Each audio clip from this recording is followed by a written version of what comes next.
कक्षायाः आरम्भं कुर्मः। योगेन चित्तस्य पदेन वाचां मलं शरीरस्य च वैद्यकेन योपाकरोत्तं प्रवरं मुनीनां पतञ्जलिं प्राञ्जलिरानतोऽस्मि। ह्यः अस्माभिः किं चिन्तनं कृतम् इति चेत् ऋलुक् इति अग्रिमं सूत्रमारब्धम्। तत्र ऋलुक् इति सूत्रे लकारोपदेशः किमर्थं कर्तव्यः इति विचारः क्रियमाणः आसीत्। तत्र लकारोपदेशः किमर्थः इति आक्षेपे कृते तदुपरि पुनः आक्षेपः क्रियते। कुतः एवं भवद्भिः पृच्छ्यते, विशेषेण लकारविषये किमर्थम् अयं प्रश्नः? अन्येषां वर्णानाम् उपदेशस्य यत् प्रयोजनं तदेव लकारस्यापि भवितुमर्हति खलु, कुतः एवं विशेषेण प्रयोजनं किमिति पृच्छ्यते इति पृष्टे सति तत्र आक्षेपसाधनार्थं पुनः समाधानं दत्तं। तत्र कश्चन विशेषः वर्तते, यतः लकारस्य विषयः एकः एव, क्लुप् सामर्थ्ये तत्र एकत्रैव लकारः श्रूयते इति कृत्वा तत्र किं कर्तव्यमस्ति, लकारः वर्तते इत्यतः तत्र कार्यार्थं लकारोपदेशः कर्तव्यः इति उक्ते सति तत्र उच्यते लत्वम् असिद्धं भवति इति कृत्वा कार्यं तु ऋकारस्यैव क्रियते, ऋकारावस्थायामेव कार्यं भवति इत्यतः तत्र किं नास्ति, लकारः न दृश्यते, तर्हि लकारस्य कार्यं न कर्तव्यमस्ति इति कृत्वा लकारोपदेशः न अपेक्षितः।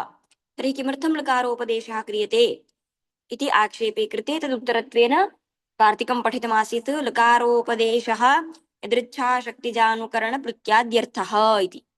तत्र एकं चिन्तनमपि कृतं, यदृच्छाशब्दाः ये सन्ति लृतकादयः, तत्र लकारः वर्तते, तर्हि तत्र अत्कार्यार्थं किं कर्तव्यमस्ति, लकारोपदेशः कर्तव्यः। तत्र शब्दाः चतुर्धा भवन्ति, जातिशब्दाः, गुणशब्दाः, क्रियाशब्दाः, पुनश्च यदृच्छाशब्दाः इति। तर्हि एतावत् चिन्तनं ह्यः अस्माभिः कृतम्। अत्र किमपि अस्पष्टमस्ति वा?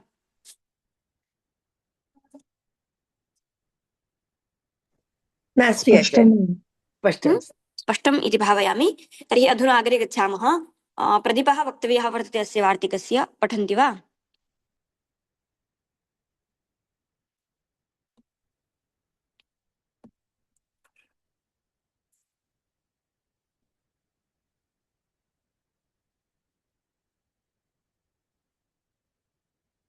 यदृच्छेति अर्थगतं प्रवृत्तिनिमित्तम् अनपेक्ष्य यः शब्दः प्रोक्तभिप्रायेणैव प्रवर्तते सः यदृच्छाशब्दः डित्थादिः।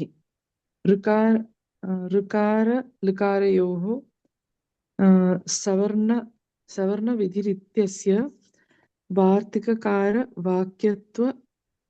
वाक्यत्वात् सूत्रकारेण अनाश्रितत्वादत्र लकारोपदेशः कृतः।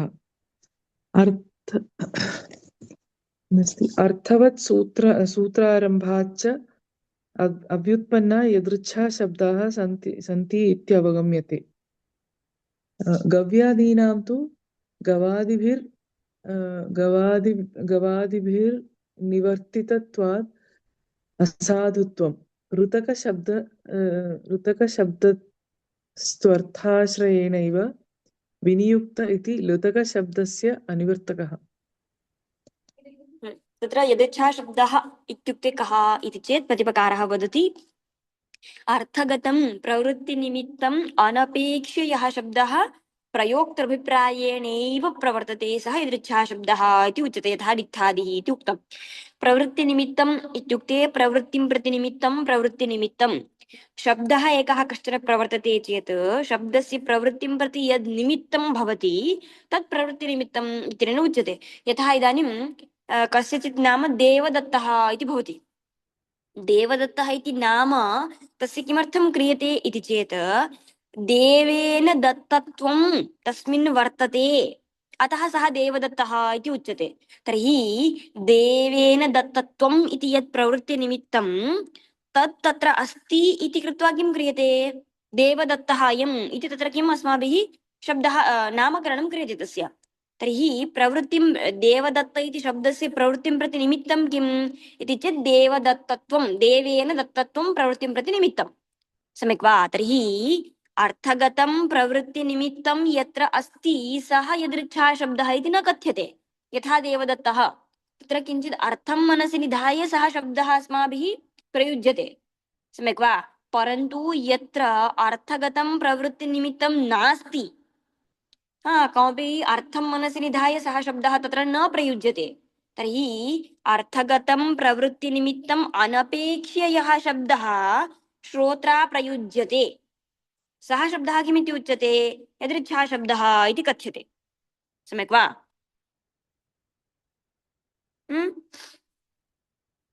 अवगतं आम् खलु? आमाम् अग्रे किमुच्यते इत्युक्ते तत्र ऋल् वर्णयोः मिथः सावर्ण्यं वाच्यम् इति वार्तिकमस्ति, सत्यं वा? आम् ऋकारलकारयोः आम् आचार्य। परस्परं सावर्ण्यं वर्तते इति वार्तिकेन उच्यते। तर्हि ऋकारेणैव लकारस्य कार्यं सिद्ध्यति खलु? ऋकारेण लकारस्य ग्रहणं भवति इति कृत्वा ऋकारेणैव लकारस्य कार्यं सिद्ध्यति इति कृत्वा पुनः लकारोपदेशः कर्तव्यः वा? न कर्तव्यः। न कर्तव्यः खलु? अवगतं वा? प्रश्नः अवगतः वा? ऋल् वर्णयोः मिथः सावर्ण्यं वाच्यम् इति वार्तिकं वर्तते इति कृत्वा तेन वार्तिकेन ऋकारेण लकारस्य ग्रहणं सिद्ध्यति इति उच्यते। तर्हि ऋकारेणैव लकारस्यापि कार्यं सिद्ध्यति चेत् पुनः लकारोपदेशः किमर्थं कर्तव्यः इति चेत् तत्र उच्यते तद् यद् ऋल् वर्णयोः मिथः सावर्ण्यं वाच्यम् इति यद्वाक्यं तत्तु वार्तिककारैः उक्तं, सूत्रकारैः तद् न अङ्गीक्रियते, सम्यक् वा? वार्तिककाराणाम् आशयः सः, न तु सूत्रकाराणां। तर्हि सूत्रकाराणां मते तु किं कर्तव्यमस्ति? लकारोपदेशः अवश्यं कर्तव्यः एव, अतः लकारोपदेशः क्रियते इत्यर्थः। अवगतं वा? पश्यन्तु, पङ्क्तिं पठामि, न एतावत् स्पष्टं वा? आम् स्पष्टम्। आम् आचार्य। वार्तिकं वर्तते इति कृत्वा लकारोपदेशः पुनः न अपेक्षितः खलु इति न वक्तव्यं। किमर्थम् इति चेत् तत्तु वार्तिककाराणाम् आशयः सः, तु न सूत्रकाराणाम् आशयः सः। तर्हि सूत्रकाराणां मते किं कर्तव्यमस्ति? लकारोपदेशः अवश्यं कर्तव्यः एव इत्याशयः। अस्तु वा? इदानीं पश्यन्तु, ये डित्थादयः यदृच्छाशब्दाः सन्ति खलु, यदृच्छाशब्दाः सन्ति इत्यत्र किं प्रमाणम्? यदृच्छाशब्द अस्माभिः किमुक्तं पूर्वं? शब्दानां प्रवृत्तिः चतुर्धा भवति, जातिशब्दाः, गुणशब्दाः, क्रियाशब्दाः, यदृच्छाशब्दाः इति। तर्हि यदृच्छाशब्दाः सन्ति इत्यत्र किं विनिगमकं, किं प्रमाणम् इति चेत् अर्थवदधातुरप्रत्ययः प्रातिपदिकम् इति सूत्रमस्ति, सम्यक् वा? तत् सूत्रमेव तत्र प्रमाणम् इति उच्यते। कथं प्रमाणम् इति चेत् पश्यन्तु, तत्र अस्माभिः अर्थवत् इति एकं दलं सूत्रे सूत्रे अर्थवत् धातुप्रत्ययः प्रातिपदिकम् इति सूत्रे किं वर्तते? अर्थवत् इति एकः शब्दः वर्तते। अर्थवत् इति शब्दः तदा एव वक्तव्यः यदा अनर्थकाः अपि शब्दाः सन्ति, सत्यं खलु? यदि अनर्थकाः अपि शब्दाः सन्ति तर्हि तदा एव खलु यद् अर्थवद् शब्दस्वरूपं तस्य एव प्रातिपदिकसंज्ञा भवति, न तु अनर्थकस्यापि इति। अर्थवतामेव प्रातिपदिकसंज्ञाविधानार्थम् अर्थवद्ग्रहणं कर्तव्यं सूत्रे, सम्यक् वा? तर्हि यदि लोके अर्थवन्तः एव यदि सर्वेऽपि शब्दाः स्युः तर्हि सूत्रे कृतं यद् अर्थवद्दलग्रहणं तद्व्यर्थं स्यात्। तर्हि अर्थवत् ग्रहणादेव ज्ञायते किमिति? अनर्थकाः अर्थरहिताः अपि शब्दाः सन्ति लोके इति ज्ञायते। स्पष्टम्? आम् स्पष्टम्। आम् आचार्य। तर्हि अर्थवत् सूत्रे यद् अर्थवद्दलग्रहणं कृतं तदेव यदृच्छाशब्दाः सन्ति तत्र प्रमाणं भवति, विनिगमकं भवति। अग्रे किमुच्यते तत्र इति चेत् पश्यन्तु, एतावत्पर्यन्तं यद् मया अर्थः उक्तः तत् पङ्क्तिमेकवारम् अहं पठामि। प्रदीपः यदृच्छेति अर्थगतं प्रवृत्तिनिमित्तम् अनपेक्ष्य यः शब्दः प्रयोक्तृभिप्रायेणैव प्रवर्तते सः यदृच्छाशब्दः, यथा डित्थादिः। ऋकारलकारयोः सवर्णविधिः इत्यस्य वार्तिककारवाक्यत्वात् सूत्रकारेण अनाश्रितत्वात् अत्र लकारोपदेशः कृतः। अर्थवत् सूत्रारम्भात् च अव्युत्पन्नाः यदृच्छाशब्दाः सन्ति इत्यवगम्यते। एतावत् स्पष्टं वा? आम् आम् स्पष्टम्। हम्म? अग्रे किं वदन्ति ते इति चेत् यः साधुशब्दः सः असाधुशब्दस्य निवर्तकः भवति। इदानीं गौः इति शब्दः यदि मया उच्यते तर्हि सः गौः इति शब्दः गावी गोणी गोता इत्यादयः ये अपशब्दाः सन्ति तेषां निवर्तकः भवति। हा, यः साधुशब्दः सः असाधुशब्दं निवर्तयति। तर्हि गोशब्दः गाव्यादिशब्दान् निवर्तयति। सम्यक् वा? पश्यन्तु, अर्थतः यस्य सजातीयत्वं वर्तते, हा, अर्थतः ययोः शब्दयोः सजातीयत्वं तयोः केवलं तत्र निवर्तकत्वं तेन शब्देनैव भवितुमर्हति। इदानीम् अर्थगतं सजातीयत्वं गौः अनन्तरं गावी इत्यत्र वर्तते।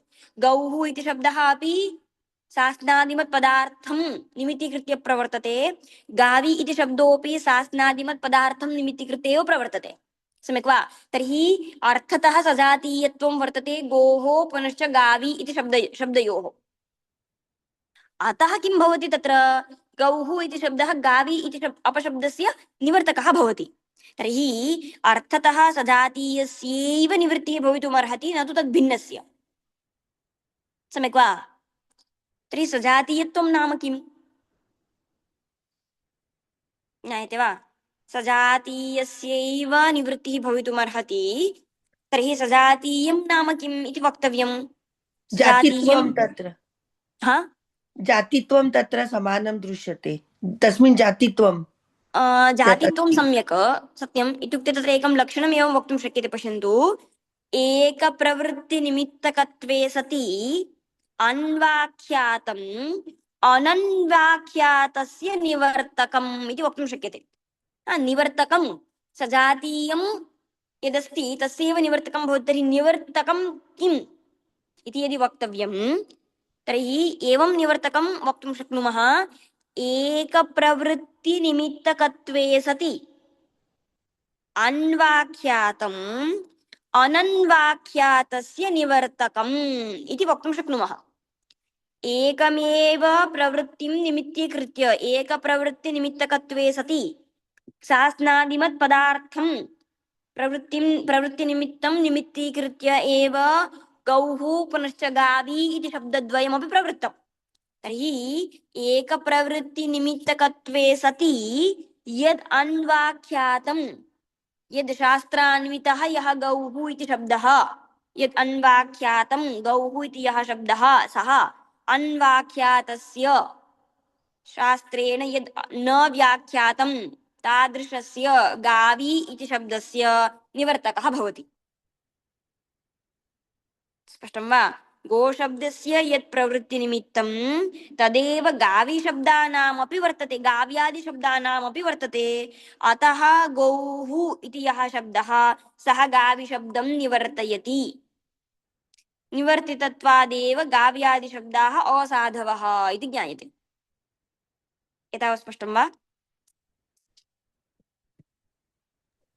आम् आचार्य, किन्तु आचार्य तत्र अपि तु शक्ति अस्ति इति वैयाकरणाः स्वीकृतवन्तः खलु अपभ्रंशेषु अपि। हा, एवं तर्हि अस्ति। अत्र कथं सङ्गच्छति इति निवर्तयति चेत्? परन्तु सः साधुशब्दः न खलु। आम्। सः यद्यपि सत्यम्, इदानीं मया किं क्रियते, दोषवशात् मया सः शब्दः अत्र प्रयुज्यते गो शास्नादिमत् पदार्थे। परन्तु वस्तुतः तेन शब्देन सः बोधः न भवति। वस्तुतः तत्र किं वक्तव्यं? गौः इत्येव वक्तव्यम्। मया इदानीं गौः इति साधुशब्दः न ज्ञायते इति कृत्वा अहं किं करोमि? तत्र शक्तिः वर्तते इति अहं गृह्णामि तद्। सम्यक् वा? परन्तु यदा तु मया ज्ञायते किमिति, गौः इत्येव साधुशब्दः न तु गावी इति, तदा गावी इति शब्दः एव नास्ति। आम् आचार्य। तर्हि गौः हम्म, इति यः शब्दः सः गाविशब्दस्य निवर्तकः भविष्यति। अस्तु। गाविशब्दः असाधुः इति ज्ञापयति।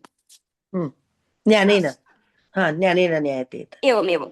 आम् अस्तु स्पष्टं वा? धन्यवादः। तर्हि आम् पश्यन्तु, तर्हि इदानीं यथा गौः इति शब्दः गावि इति शब्दं निवर्तयति, तथैव प्रकृतेऽपि भवति वा? यथा इदानीं लृतकशब्दः असाधुशब्दः वर्तते, लृतकशब्दोऽपि असाधुशब्दः वा? तर्हि यथा काव्यादयः असाधुशब्दाः, तथा लृतकोऽयम् इति यः तत्र लृतकशब्दः प्रयुक्तः सः अपि असाधुः वा न इति चेत् न। किमर्थं? तत्र ऋतक इति शब्दे प्रयोक्तव्ये लृतकशब्दस्य प्रयोगः अत्र न कृतः वर्तते। किं? ऋतक इति शब्दे प्रयोक्तव्ये लृतक इति शब्दस्य प्रयोगः अत्र न कृतः वर्तते, अपि तु स्वतन्त्रतया लृतकशब्दस्य प्रयोगः अत्र जायमानः वर्तते। पश्यन्तु, ऋतक अनन्तरं लृतक इति शब्दयोः प्रवृत्तिनिमित्तं भिन्नं भिन्नं वर्तते, एकमेव नास्ति। यथा गौः गावी इति शब्दयोः सास्नादिमत् पदार्थः एव प्रवृत्तिनिमित्तं, तथा ऋतक अनन्तरं लृतक इति शब्दयोः एकमेव प्रवृत्तिनिमित्तं न, अपि तु प्रवृत्तिनिमित्तं भिन्नं भिन्नं वर्तते इति कृत्वा अत्र सजातीयत्वं नास्ति।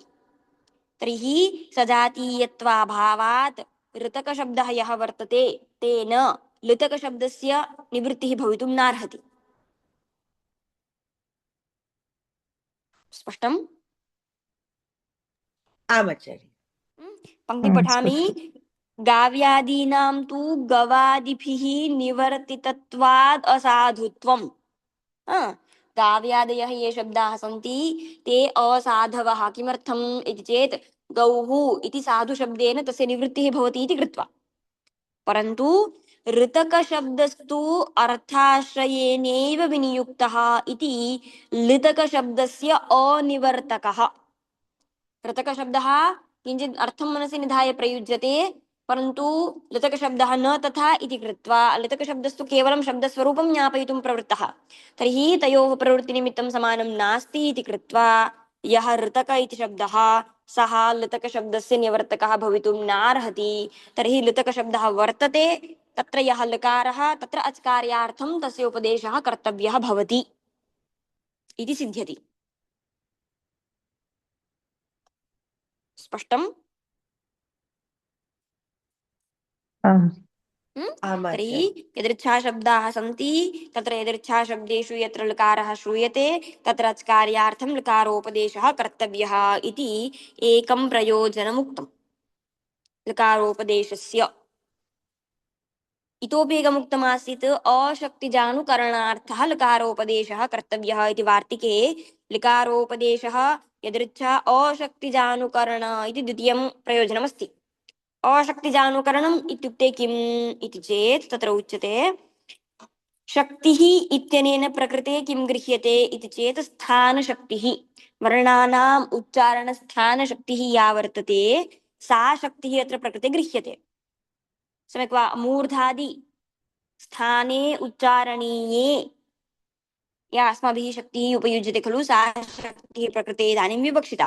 तर्हि अशक्तिजानुकरणम् इत्यनेन अत्र प्रकृते किं कः अर्थः विवक्षितः इति चेत् इदानीं काचिदेका ब्राह्मणी वर्तते। काचिदेका ब्राह्मणी वर्तते, सा ब्राह्मणी किं करोति इत्युक्ते एकस्य बालस्य नाम ऋतक इति वर्तते। किं वर्तते? ऋतक इति कस्यचित् नाम वर्तते, परन्तु सा ब्राह्मणी किं करोति इत्युक्ते अशक्त्या लृतक इति तमाह्वयति। दन्तस्थाने, क्षम्यतां, मूर्धास्थाने उच्चारणीये दन्तस्थाने उच्चारणं करोति अशक्त्या। न्यायमनं वा? वस्तुतः कस्यचित् बालस्य नाम किं वर्तते? ऋतक इति वर्तते, परन्तु तया किं क्रियते? अशक्त्या लृतक इति उच्चारणं क्रियते। अर्थात् मूर्धास्थाने उच्चारणीये दन्तस्थाने उच्चारणं क्रियते अशक्त्या। सम्यक् वा? आम् आचार्य। तया ब्राह्मण्या यद् लुतक इति इदानीं प्रयुक्तं तस्य अनुकरणं कयाचित् क्रियते। किमिति? ब्राह्मणी लुतक इत्याह इति उच्यते कयाचित्। सा ब्राह्मणी किमुक्तवती? लुतक इति उक्तवती इति कयाचित् अनुकरणं क्रियते चेत् तत्र अनुकरणे इदानीं लुतक इति शब्दः अस्ति। सम्यक् वा? तर्हि तत्र अचकार्यार्थं किं कर्तव्यं? लकारोपदेशः कर्तव्यः इत्यर्थः। अवगतं वा? आचार्य आम् किन्तु अवगतम्। तत्र तु अपभ्रंश अस्ति खलु इदानीं लृतकस्य। सा अशक्त्या तत् ऋकारस्य स्थाने लिकार इति वदति। तर्हि सत्यं। तस्य कृते अपि इदानीं उपदेशः कर्तव्य इति वदामः वा? अवश्यम् एवं। ब्राह्मणी लुतक इत्याह इति स्थिते तत्र इदानीं किं भवति? इको एणचि इत्यनेन सूत्रेण यणादेशः कर्तव्यः। हम्म हम्म सम्यक् वा? तर्हि आम् तदर्थं लकारोपदेशः भवेदेव अवश्यम्। मया अस्तु। यदा अनुकरणं क्रियते हम्म ब्राह्मणी लुतक इत्याह इति यदा अनुकरणं क्रियते मया तदा तत्र इदानीं किम् अच् यणादेशं कृत्वा ब्राह्मणीय लुतक इत्याह इति अहं वदामि इदानीं। हम्म तर्हि वर्तते। सम्यक् वा? तया आशक्त्या उच्चारितं सत्यं तद् दुष्टं वस्तुतः, परन्तु हम्म अनुकरणं तु मया इदानीं क्रियमाणं। तर्हि अनुकरणे तत्र इदानीं लकारः अस्ति इति कृत्वा तत्र कार्यार्थं किं कर्तव्यं भवति? तर्हि लकारः भवेदेव आचरणेषु, तस्य अन्तर्भावः कर्तव्यः एव। अस्तु। सूत्रस्य प्रवृत्त्यर्थं तत्र ऋकारः ग्रहीतव्यः। एवम् एवम् आम् एवम् एवम्। अवगतम् आचार्य। हा, पङ्क्तिं पठन्ति वा एकवारम्? इदानीम् अन्वयः भवति वा इति पश्यामः। अशक्तिजानुकरणार्थम् अशक्तिजानुकरणार्थः अशक्त्या कयाचित् ब्राह्मण्या ऋतक इति प्रोक्तव्ये लुतक इति प्रयुक्तं तस्यानुकरणं ब्राह्मण्यलुतक इत्याह कुमारीलुतक इत्याह। स्पष्टं वा? आम् हम्म? तत्र यणादेशः जातः अस्ति। आम् अनुकरणे किमस्ति? कार्यार्थं लकारोपदेशः कर्तव्यः भवति इति तात्पर्यं। हा, प्रतिपस्य पङ्क्तिं पठन्ति वा? अशक्तिजा इति अशक्तिजानुकरणस्य जातिशब्दत्वम् इच्छन्ति यस्मादनुक्रियमाणे शब्दे या जातिः समवेता तत्सम्बद्धमनुकार्यम् अनुकरणं हम्म। प्रत्याययति। हा, इदानीम् अशक्तिजानुकरण इति अनुकरणमिति यदुच्यते तस्य अशक्तिजानुकरणस्य शब्दाः चतुर्धा प्रवर्तन्ते इति अस्माभिः उक्तं खलु। जातिशब्दाः, गुणशब्दाः, क्रियाशब्दाः इत्यादिकं। तत्र कुत्र अन्तर्भवति अशक्तिजानुकरणम् इति चेत् जातिशब्दे तस्य अन्तर्भावः भवति इति उच्यते। किमर्थम् अशक्तिजानुकरणशब्दः जातिशब्दे किमर्थम् अन्तर्भाव्यते इति चेत् अनुकरणशब्दे या जातिः भवति खलु। इदानीं काचित् ब्राह्मणी लुतक इति उक्तवती, तस्य अनुकरणं यदा मया क्रियते तदा मया यदा अनुकरणं क्रियमाणं तद् अनुकरणीभूते शब्दे या जातिः वर्तते सा जातिः अनुकार्यं ज्ञापयति। अनुकार्यं कम् इत्युक्ते यद् ब्राह्मण्या उक्तं तम्। एवं खलु? ब्राह्मणी लुतक इत्याह इति यदि अहं वदामि तर्हि मया यदनुकरणम् इदानीं कृतं तद् अनुकरणम् अनुकार्यं ज्ञापयति। ब्राह्मण्या यदुक्तं तद् ज्ञापयति।